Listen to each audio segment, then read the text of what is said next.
पीर साहब हमें कोई ऐसा तावीज दें जिससे हमारे वालिदैन मर जाएं। हमारे वालिदैन हम दोनों के प्यार के खिलाफ हैं। इस मजबूरी में हमारी मदद करें, कोई ऐसा तावीज दें कि वो मर जाएं। किसी की जान लेने का तावीज? हाँ हाँ पीर साहब देते हैं। पीर साहब के पास हर किस्म का तावीज मौजूद होता है। आप परेशान ना हो। अब आप पीर साहब के पास चलकर आए हैं तो आप दोनों को खाली तो नहीं मोड़ सकते ना। हाँ, मैंने बहुत सुना है कि आप लोग मशहूर हैं, इसलिए हम आपके पास चलकर आए हैं। हम दोनों तो इस रिश्ते के लिए राजी हैं, लेकिन हमारे घर वाले इस रिश्ते को कभी नाम नहीं देंगे, लिहाजा आप लोग हमारी मदद कीजिए। अरे बेटा, ये काम मोहब्बत से भी हो सकता है। जान लेना अच्छी बात नहीं है। ये कैसा काम लेके आ गई हैं आप मेरे पास? आप दोनों एक काम करो, मुझे अपने वालिदैन से मिलो, मैं उनको समझाता हूँ। ये तो कोई बात नहीं, हम उनकी जान लेने के दर पे पड़ जाएं। पीर साहब, आप हमारी परेशानी को नहीं समझ रहे। हम 4 साल से कोशिश कर रहे हैं, वो नहीं मान रहे। आप कोई ऐसा तवीज दीजिए कि वो मर जाएं। हम उन्हें जहर भी नहीं दे सकते और ना ही जान से मार सकते हैं। आपका नाम तो बहुत सुना है, आपके पास तो हर चीज का इल्म है। आप ही किसी तरह कोई ऐसा तवीज दें कि वो मर जाएं। देखिए, आप हमारी आखिरी उम्मीद हैं, हमारी मदद कर दीजिए। इसके बदले में आप जो करने को कहेंगे हम उसके लिए तैयार हैं। चलो ठीक है, आप लोग अभी जाएं, कल आना। कल मैं इसका कोई ना कोई हल निकाल दूंगा। ठीक है पीर साहब, कल पक्का आप हमारा काम कर देंगे ना, क्योंकि आप ही हमारी आखिरी उम्मीद है।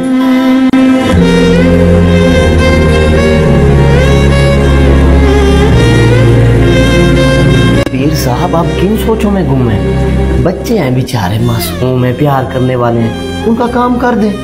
हम उनसे जो भी कीमत मांगेंगे ना, ये देने के लिए तैयार हो जाएंगे। क्या तो तुम ठीक रहे हो। चलो कल इनको कोई ऐसी चीज देते हैं जिससे ये बच्चे खुश हो जाएंगे। हाँ पीर साहब, ये बिल्कुल ठीक कहा आपने। वैसे भी मैं इनको फोन करके अभी कह देता हूँ कि 2 लाख रुपए लेते हैं ना। 4 साल से तुम लोग कोशिश कर रहे हो अपने माँ बाप को मनाने की, कोई फायदा हुआ?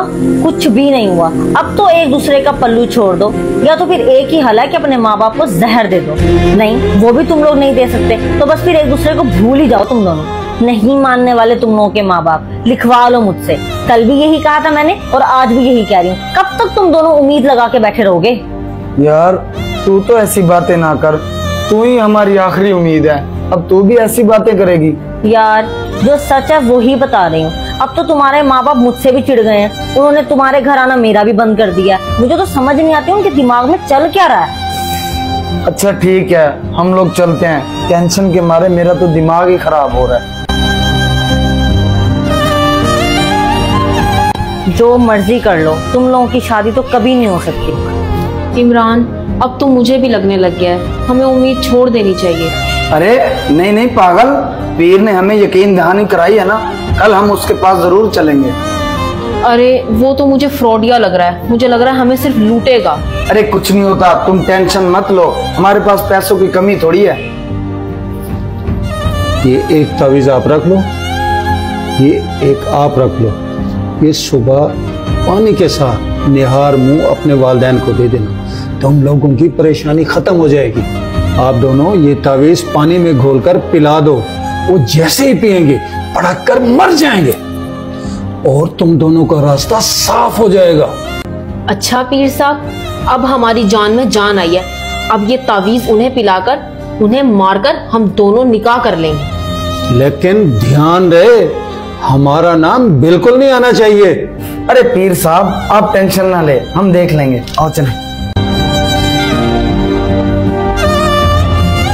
पीर साहब, क्या लगता है आपको, आपने जो काम किया है उससे इनके माँ बाप की जान चली जाएगी? और तुम देखो तो सही होता क्या है। पीर साहब, ये आपने किस किस्म के तावीज दिए हैं? उन्हें तो कुछ भी नहीं हुआ, आप लोगों ने पैसे लेकर हमें ठग लिए। खामोश, तुम लोगों को शर्म आनी चाहिए। अपने झूठे प्यार के लिए उन लोगों को मारने चली हो जिन लोगों ने बचपन से पाल पोस कर इतना बड़ा किया, और मेरे हाथों से इतना बड़ा गुनाह कराने आ गई। मेरा बस चलता ना, मैं तुम दोनों को पुलिस के हवाले कर देता, लेकिन तुम लोग बच्चे हो इसलिए तुम लोगों को छोड़ रहा हूं। और हाँ, अगर तुम दोनों अपने वालिदैन को मार भी देते ना तब भी तुम दोनों की शादी नहीं होनी थी, क्योंकि अल्लाह ने तुम दोनों की शादी लिखी ही नहीं। और हाँ, ये सब कुछ मैंने तुम्हारे हिसाब में देख लिया था। और एक बात, आज के बाद अगर तुम दोनों ने अपने माँ बाप के बारे में गलत सोचा तो मैं तुम दोनों को पुलिस के हवाले कर दूंगा। और हाँ, मेरी एक बात याद रखना, तुम मेरी औलाद जैसे हो, इसलिए मैं तुम लोगों को नसीहत कर रहा हूँ, शादी हमेशा अपने वालिदैन की रजामंदी से करनी चाहिए, क्योंकि माँ बाप की रजामंदी के बगैर शादी करने वाले बच्चे कभी भी खुश नहीं रह पाते।